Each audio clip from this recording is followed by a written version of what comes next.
Act 1, Scene 1. A hall in Duke Silenus's palace. Enter Duke Silenus, Aegeon, jailer, officers, and other attendants. Proceed, Silenus, to procure my fall, and by the doom of death, end woes and all. Merchant of Syracuse, plead no more. I am not partial to infringe our laws.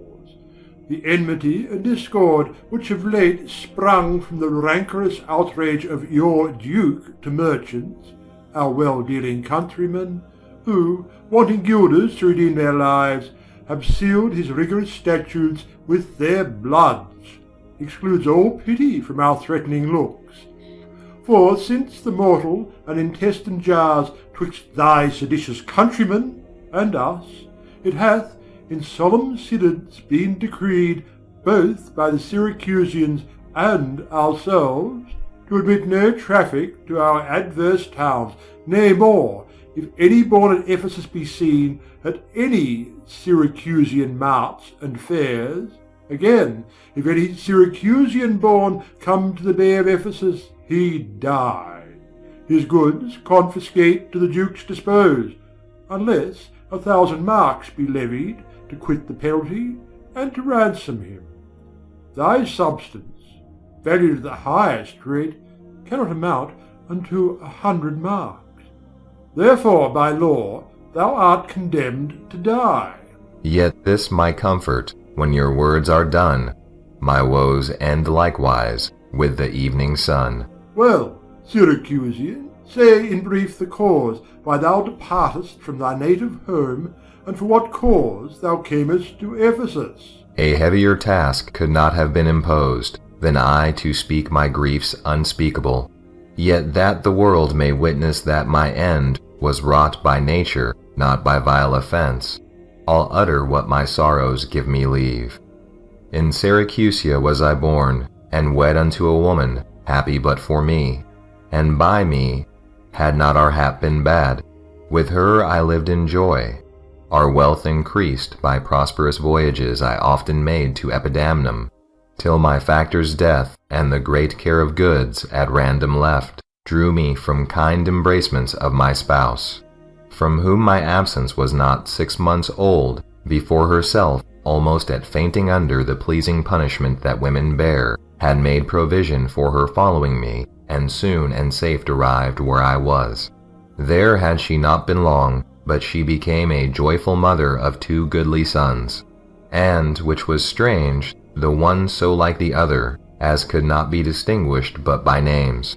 That very hour, and in the self-same inn, a meaner woman was delivered, of such a burden, male twins, both alike. Those, for their parents were exceeding poor, I bought and brought up to attend my sons.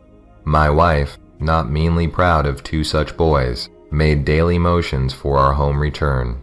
Unwilling, I agreed. Alas, too soon, we came aboard. A league from Epidamnum had we sailed, before the always wind-obeying deep gave any tragic instance of our harm. But longer did we not retain much hope, for what obscured light the heavens did grant, did but convey unto our fearful minds a doubtful warrant of immediate death, which though myself would gladly have embraced, yet the incessant weepings of my wife, weeping before, for what she saw must come, and piteous plainings of the pretty babes, that mourned for fashion, ignorant what to fear, forced me to seek delays for them and me. And this it was, for other means was none. The sailors sought for safety by our boat, and left the ship, then sinking ripe, to us. My wife, more careful for the latter born, had fastened him unto a small spare mast, such as seafaring men provide for storms. To him one of the other twins was bound, whilst I had been like heedful of the other. The children thus disposed, my wife and I, fixing our eyes on whom our care was fixed, fastened ourselves at either end the mast, and floating straight, obedient to the stream, was carried towards Corinth, as we thought. At length the sun, gazing upon the earth, dispersed those vapors that offended us, and by the benefit of his wished light, the seas waxed calm, and we discovered 2 ships from far making amain to us, of Corinth that, of Epidaurus this. But ere they came, oh let me say no more, gather the sequel by that went before. Nay, forward, old man, do not break off so, for we may pity, though not pardon thee. Oh, had the gods done so, I had not now worthily termed them merciless to us. For ere the ships could meet by twice 5 leagues, we were encountered by a mighty rock, which being violently borne upon, our helpful ship was splitted in the midst, so that in this unjust divorce of us, fortune had left to both of us alike what to delight in, what to sorrow for. Her part, poor soul, seeming as burdened with lesser weight, but not with lesser woe, was carried with more speed before the wind, and in our sight they 3 were taken up by fishermen of Corinth, as we thought. At length another ship had seized on us, and, knowing whom it was their hap to save, gave healthful welcome to their shipwrecked guests, and would have reft the fishers of their prey, had not their bark been very slow of sail, and therefore homeward did they bend their course. Thus have you heard me severed from my bliss, that by misfortunes was my life prolonged, to tell sad stories of my own mishaps. And for the sake of them thou sorrowest for, do me the favour to dilate at full what hath befallen of them and thee till now. My youngest boy, and yet my eldest care, at 18 years became inquisitive after his brother, and importuned me that his attendant, so his case was like reft of his brother, but retained his name, might bear him company in the quest of him, whom whilst I laboured of a love to see, I hazard the loss of whom I loved. 5 summers have I spent in the furthest Greece, roaming clean through the bounds of Asia, and coasting homeward came to Ephesus, hopeless to find, yet loath to leave unsought or that or any place that harbours men. But here must end the story of my life, and happy were I in my timely death, could all my travels warrant me they live. Hapless Aegeon, whom the fates have marked to bear the extremity of dire mishap. Now, trust me, were it not against our laws, against my crown, my oath, my dignity, which princes would they not disannul, my soul would sue as advocate for thee. But though thou art adjudged to the death, and past sentence may not be recalled, but to our honour's great disparagement, yet I will favour thee in what I can. Therefore, merchant, I'll limit thee this day to seek thy life by beneficial help. Try all the friends thou hast in Ephesus. Beg thou, or borrow, to make up the sum, and live. If no, then thou art doomed to die. Jailer, take him to thy custody. I will, my lord. Hopeless and helpless doth Aegeon wend, but to procrastinate his lifeless end. Exeunt. Scene 2. The Mart. Enter Antipholus of Syracuse, Dromio of Syracuse, and first merchant. Therefore give out you are of Epidamnum, lest that your goods too soon be confiscate. This very day a Syracusian merchant is apprehended for arrival here, and not being able to buy out his life, according to the statute of the town, dies ere the weary sun set in the west. There is your money that I had to keep. Go bear to the Centaur where we host, and stay there, Dromio, till I come to thee. Within this hour it will be dinner time. Till that I'll view the manners of the town, peruse the traders, gaze upon the buildings, and then return and sleep within mine inn, for with long travel I am stiff and weary. Get thee away! Many a man would take you at your word, and go indeed, having so good a mien. Exit.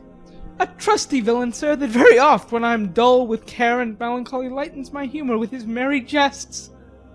What, will you walk with me about the town, and then go to my inn and dine with me? I'm invited, sir, to certain merchants, of whom I hope to make much benefit. I crave your pardon. Soon, at 5 o'clock, please you, I'll meet with you upon the mart, and afterward consort you till bedtime. My present business calls me from you now. Farewell till then. I will go lose myself and wander up and down to view the city. Sir, I commend you to your own content. Exit. He that commends me to mine own content commends me to the thing I cannot get. I to the world am like a drop of water that in the ocean seeks another drop, who, falling there to find his fellow forth, unseen, inquisitive, confounds himself. So I, to find a mother and a brother, in quest of them unhappy lose myself. Enter Dromio of Ephesus. Here comes the almanac of my true date. What now? How chance thou art returned so soon? Returned so soon? Rather approached too late. The capon burns, the pig falls from the spit. The clock hath strucken 12 upon the bell. My mistress made it 1 upon my cheek.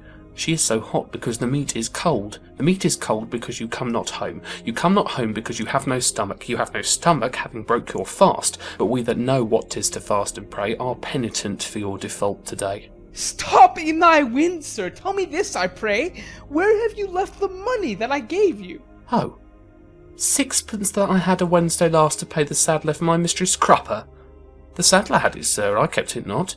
I am not in a sportive humour now. Tell me and dally not. Where is the money? We being strangers here, how darest thou trust so great a charge from thine own custody? I pray you, sir, as you sit at dinner, I from my mistress come to you in post. If I return, I shall be post indeed, for she will score your fault upon my pate. Methinks your more like mine should be your clock, and strike you home without a messenger. Come, Dromio, come. These jests are out of season. Reserve them till a merrier hour than this. Where is the gold I gave in charge to thee? To me, sir? Why, you gave no gold to me. Come on, sir knave, have done your foolishness, and tell me how thou hast disposed thy charge. My charge was but to fetch you from the mart home to your house the Phoenix, sir, to dinner. My mistress and her sister stays for you. In what safe place have you bestowed my money, or I shall break that merry sconce of yours that stands on tricks when I am undisposed? Where is the 1,000 marks thou hadst of me? I have some marks of yours upon my pate, some of my mistress marks upon my shoulders, but not 1,000 marks between you both. If I should pay your worship those again, perchance you will not bear them patiently. Thy mistress marks? What mistress, slave, hast thou? Your worship's wife, my mistress at the Phoenix, she that doth fast till you come home to dinner, and prays that you will hie you home to dinner. What, wilt thou flout me thus unto my face, being forbid? There! Take that, sir knave! What mean you, sir? For God's sake, hold your hands. Nay, and you will not, sir. I'll take my heels. Exit. Upon my life, by some device or other, the villain is o'erwrought of all my money. They say this town is full of cozenage, as nimble jugglers that deceive the eye, dark-working sorcerers that change the mind, soul-killing witches that deform the body, disguised cheaters, prating mountebanks, and many such like liberties of sin. If it prove so, I will be gone the sooner. Also the centaur to seek this slave. I greatly fear my money is not safe. Exit. End of Act 1.